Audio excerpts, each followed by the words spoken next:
tout est...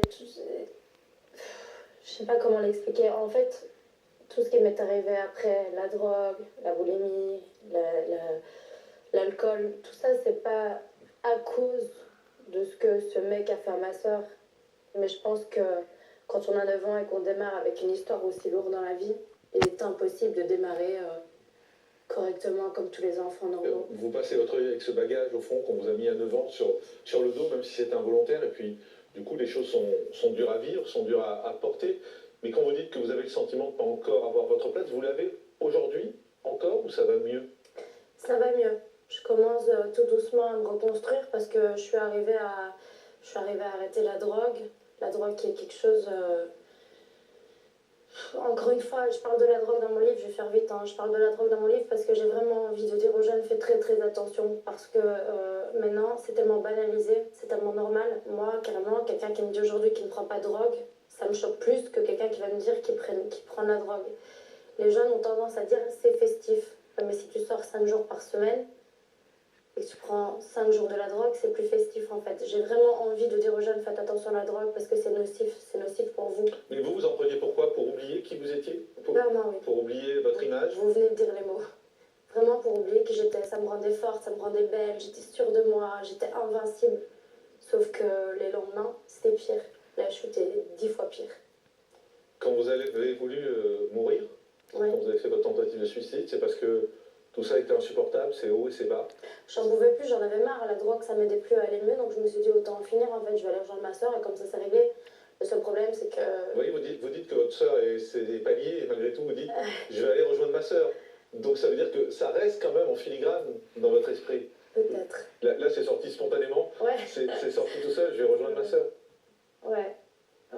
Mais en fait, ouais. Peut-être.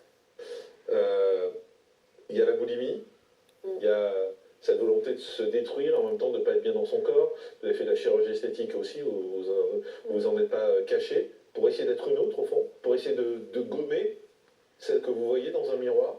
En fait, j'essaie tout le temps d'être celle que les gens ont envie que je sois. Et c'est pas ça être soi-même.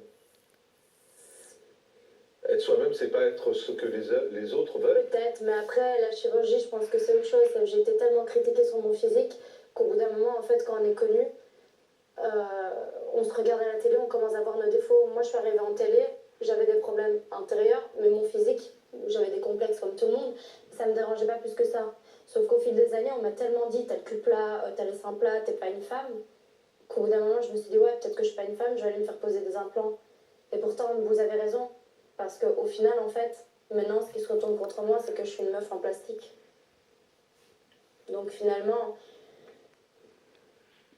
je sais pas, j'essaie tout le temps d'être... Et cette image de bimbo, de meuf en plastique, vous en souffrez? Oui, ah oui, clairement. Parce que je pense que malgré que je sois refaite et vous le voyez bien, je pense pas que je sois quelqu'un d'extravagante et de... Ça se voit. Enfin non, j'ai simplement mis des trucs de femme là où je pouvais le mettre. Stéphanie Germani, docteur en psychologie, on sent la quête de soi-même, la quête d'être aimé dans le regard des autres, puisqu'elle nous dit « j'ai envie d'être ce que les autres veulent que je sois ». Enfin, tout est dit dans cette phrase. Tout est dit. Et en même temps, j'ai envie de rajouter comment trouver sa place adulte quand on n'a pas trouvé sa place étant enfant. Comment vous regardez cette maman? Comment vous regardez ce papa? C'est-à-dire qu'une maman qui est dans regarde pas. Mais oui, parce qu'on peut imaginer la maman qui doit être dans un processus de deuil tellement violent et cacher le secret. Donc regarder sa fille, pas vraiment, finalement on la regarde, mais pas tant que ça. Votre père, vous avez quand même évoqué qu'il était d'une violence extrême avec vous. Donc elle n'a pas été portée par le regard en fait de ses parents. Donc là, à ce jour, elle cherche ce regard. C'est-à-dire toutes les personnes que vous recherchez à travers, par exemple, les réseaux sociaux, etc., c'est peut-être une quête aussi du regard parental. Et cette transformation que vous mettez en place sur votre corps, moi je trouve qu'elle est intéressante parce que je pense que maintenant, il faudrait aussi faire ce travail intérieur. Et comme vous avez déclenché là par le livre ce mouvement intérieur, j'aurais envie de vous inviter, alors, avec des confrères, peu importe, mais de faire ce travail de parole dans un travail thérapeutique. Je ne sais pas si vous en avez fait un. Non, jamais. Vous avez jamais vu un psy?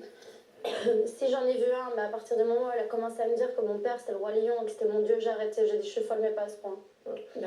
Pascal Leveux, psychanalyste. Mais il y a une façon de guérir, et vous l'avez très bien exprimé, ça se dit dans le documentaire, si vous avez un désir d'enfant. Et à partir du moment où vous allez pouvoir concevoir un enfant, alors qu'en plus vous avez dû avorter par force, hein, lors de vos 15 ans. Là, vous allez pouvoir vous réconcilier avec votre image extérieure, votre rapport Oui, sauf intérieur qu'encore également. une fois, je peux pas en avoir, donc c'est très Pour le difficile. moment, mais les choses vont se mettre en place au fur et à mesure. Et c'est vrai qu'on va vous inviter avec Stéphanie pour rencontrer quelqu'un qui va vous accompagner, qui va vous expliquer tous ces processus psychiques qui se sont mis en place depuis fort longtemps. Juste, Aurélie, ce désir d'enfant, j'ai l'impression que c'est la douleur du moment, je vous ai vu réagir. Chaque fois qu'on évoque un enfant, c'est compliqué. Ben oui, parce qu'encore une fois, enfin, c'est normal, toute femme veut avoir un enfant. Et encore une fois, on me dit, bah non, tu pourras pas l'avoir. Donc j'ai une soeur qui est morte. J'ai été avortée alors que je le voulais pas vraiment en fait. Bon, j'étais jeune et dans un sens, ma mère avait raison parce que je suis plus avec le père et que ça n'aurait servi strictement à rien. Ça aurait été un cas social qui aurait fait un livre et qui aurait fini dans votre émission dans pas très longtemps en même temps. Mais encore une fois, on me dit, tu peux pas avoir d'enfant. Voilà, c'est encore un coup dur, mais c'est pas grave, c'est chose de la vie. Je suis pas la première, je suis pas la dernière. Mais c'est important à ce point-là d'avoir un enfant. Vraiment. Ouais, j'ai un souhait d'enfant. J'ai vraiment envie d'avoir un enfant. En plus, j'approche de la trentaine, je veux avoir un enfant. L'avenir, vous le voyez comment? Je le vois pas, je vis au jour le jour. On sait pas de quoi demain est fait. Ma mère, elle se doutait pas il y a tant de temps que sa vie allait basculer. Mais vous l'aimez, la vie? Je la tolère.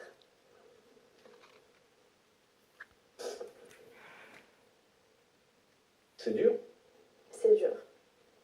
C'est dur, mais je vis avec et c'est la vie. C'est la vie. Et ces tentatives de suicide que vous avez fait une première fois, vous y repensez parfois? Non. Non, plus jamais. En même temps, j'ai bouffé une plaquette d'Imodium.